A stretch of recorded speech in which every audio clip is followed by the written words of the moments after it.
O Senhor esteja convosco. Ele está no meio de nós. Proclamação do Evangelho de Jesus Cristo segundo Mateus. Glória a vós, Senhor. Naquele tempo, disse Jesus a seus discípulos: se o teu irmão pecar contra ti, vai corrigi-lo, mas, em particular, a sós contigo.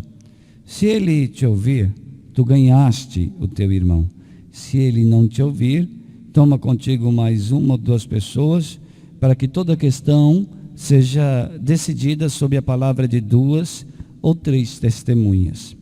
Se ele não vos der ouvidos, dize-o à igreja. Se nem mesmo a igreja ele ouvir, seja tratado como se fosse um pagão ou um pecador público. Em verdade vos digo, tudo o que tu ligares na terra será ligado no céu, e tudo o que tu desligares na terra será desligado no céu. De novo eu vos digo, se dois de vós estiverem de acordo na terra sobre qualquer coisa que quiserem pedir, isso lhes será concedido por meu Pai que está nos céus. Pois onde dois ou três estiverem reunidos em meu nome, eu estou aí no meio deles. Palavra da salvação. Glória a vós, Senhor.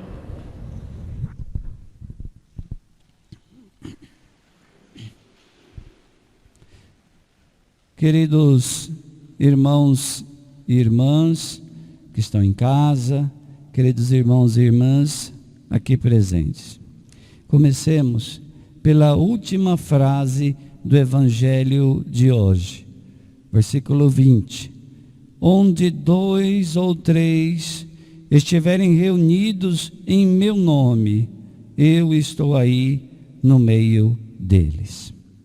É importante que a gente entenda que essa expressão de Jesus, onde dois ou três estiverem reunidos, não significa simplesmente uma presença física de duas ou três pessoas no mesmo local que se encontraram para rezar.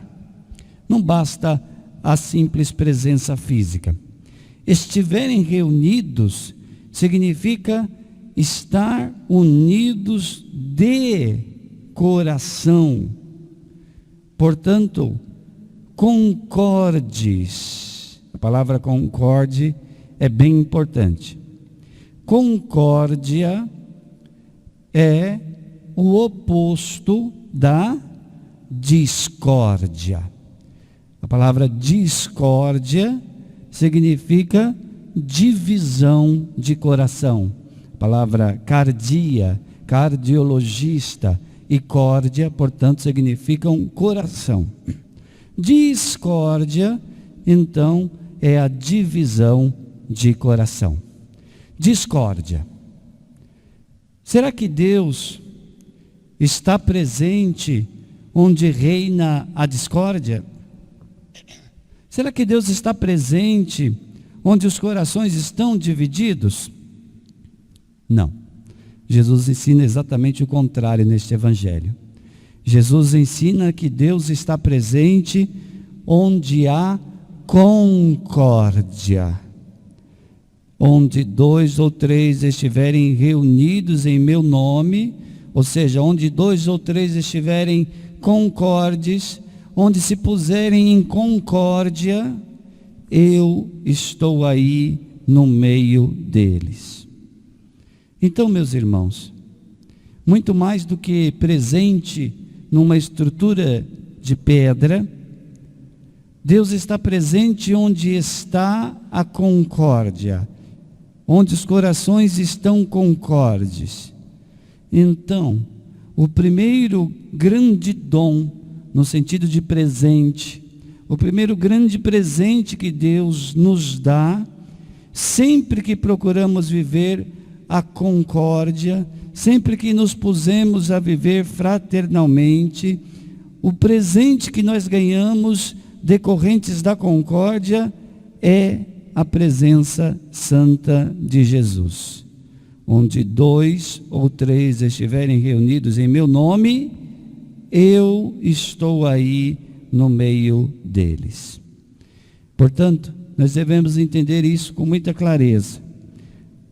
A fraternidade, os corações unidos, portanto, a comunhão, sobretudo esta fraternidade de irmãos, vivermos nesse estilo fraterno, é um meio de encontrarmos Deus.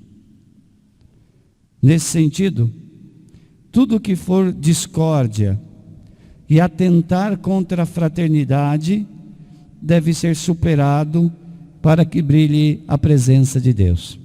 Se queremos a presença de Deus, precisamos superar tudo aquilo que é sinal de discórdia. E é por isso que no Evangelho de hoje, Jesus nos dá um caminho de correção fraterna. Mas é com esse objetivo. Não para que eu me apodere das minhas certezas, eu suba em cima das minhas convicções, eu me coloque numa posição de superior e vá corrigir o outro. Porque o outro está errado, eu nunca estou errado, sempre o outro está errado. Não é isso que Jesus está falando neste Evangelho. O que Jesus está querendo dizer é que este caminho de correção fraterna que Ele nos dá é para superar a discórdia na comunidade e com a comunidade para o bem da comunidade. Corrigir o irmão para salvar a fraternidade. E na medida em que cresce a concórdia, tornar sólida a comunidade. Este é o objetivo da correção fraterna. Corrigir o irmão para salvar a fraternidade. Vamos repetir? Corrigir o irmão. Então, a este ponto cabe algumas perguntas que você pode fazer a si mesmo. Qual a importância da comunidade para mim? Já que Jesus está falando sobre esta vida fraterna, sobre igreja, sobre comunidade, sobre fraternidade, está muito claro que é o centro do cristianismo. Mas e para você? Qual é a importância da comunidade para você? Para que você entenda bem como nós negligenciamos a comunidade, talvez nos ajude a fazer um exame de consciência. Por exemplo, quando eu busco Deus, eu penso também na comunidade? Ou eu penso em buscar a Deus isoladamente? Em palavras bem simples, quero Deus e a comunidade, ou só quero Deus sem a comunidade? Quantos são os que dizem se afastar da igreja, da comunidade, porque se decepcionaram com pessoas da comunidade, e aí falam, não, eu busco a Deus sozinho na minha casa, eu rezo a Deus no meu quarto, não preciso ir na igreja, porque na igreja tem muita gente hipócrita, porque na igreja tem muita gente falsa. Meu filho, então, saia do planeta, porque em todos os lugares tem gente hipócrita, tem gente falsa, tem gente que tem dificuldades de caráter. E a igreja é o lugar dos pecadores, pelo que eu sei. Lugar de santo é o céu. Lugar de quem quer santidade é a igreja, mas que ainda não chegou à santidade. Por isso tem falhas.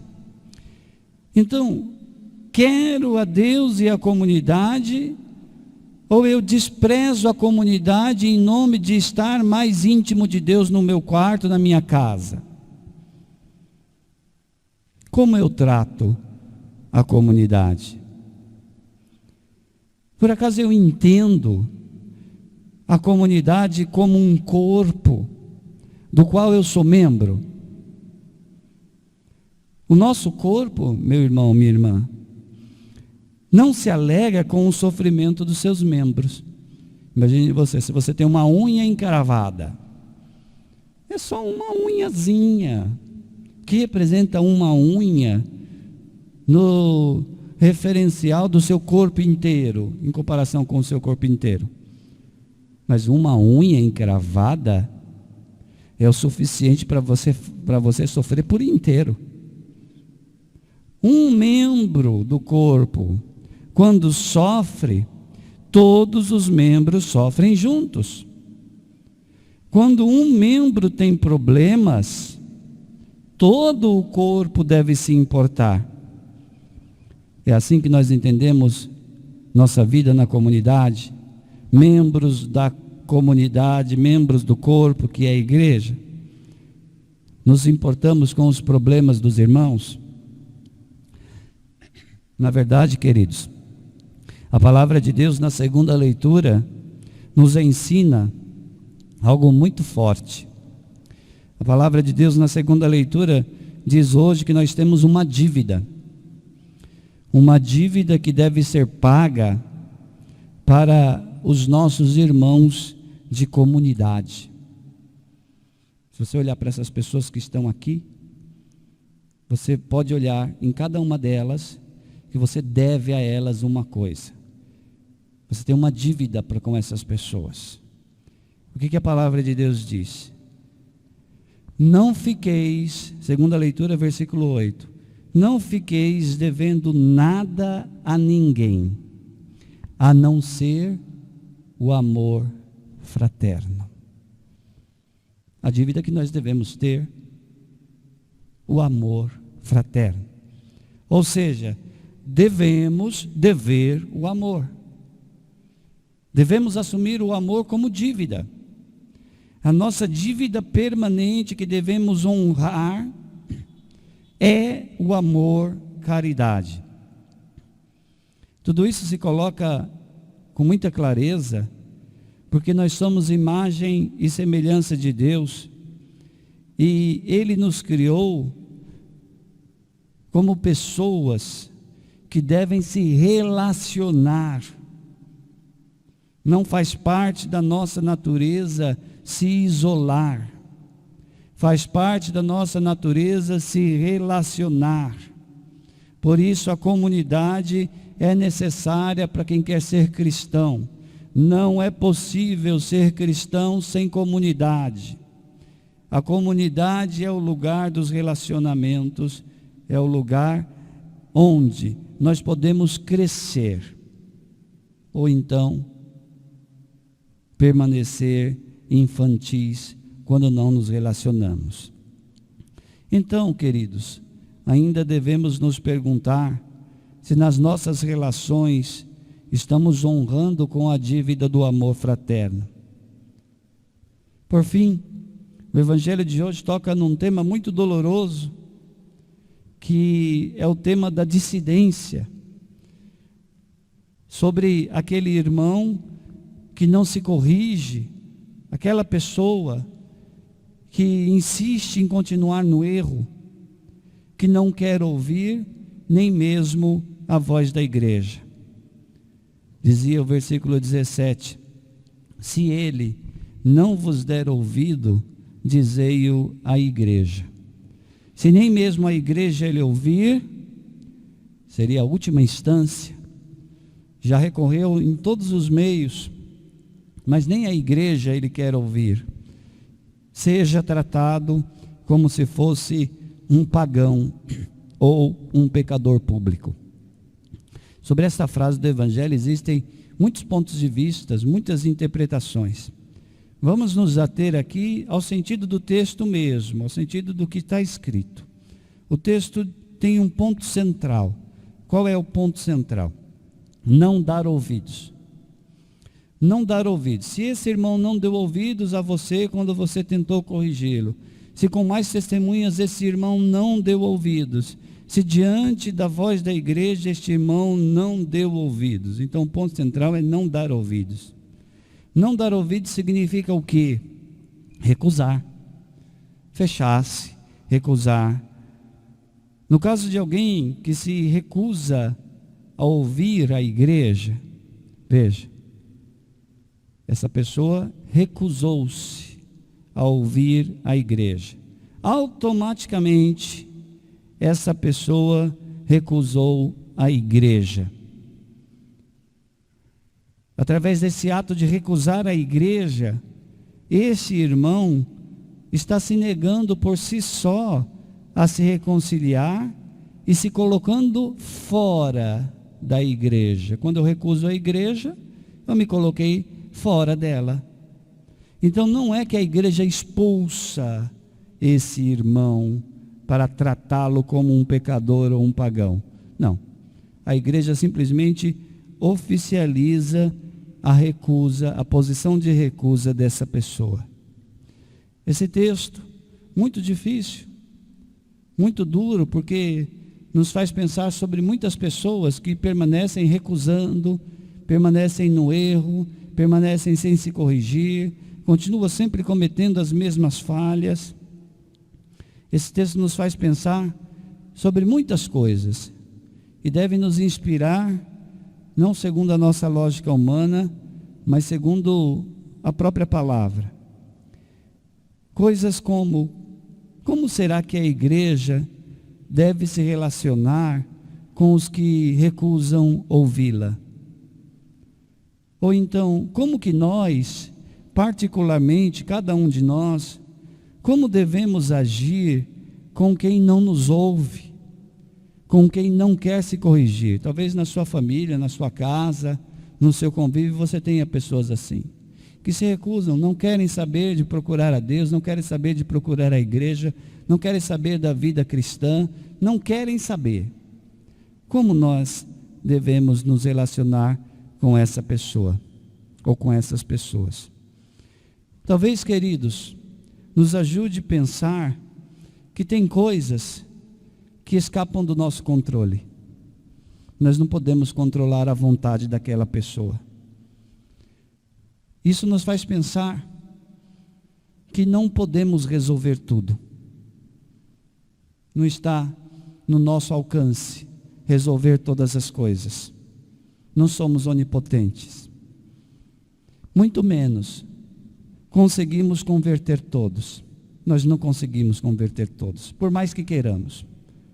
E às vezes, por mais que rezemos, nós não conseguimos. Porque nós somos limitados.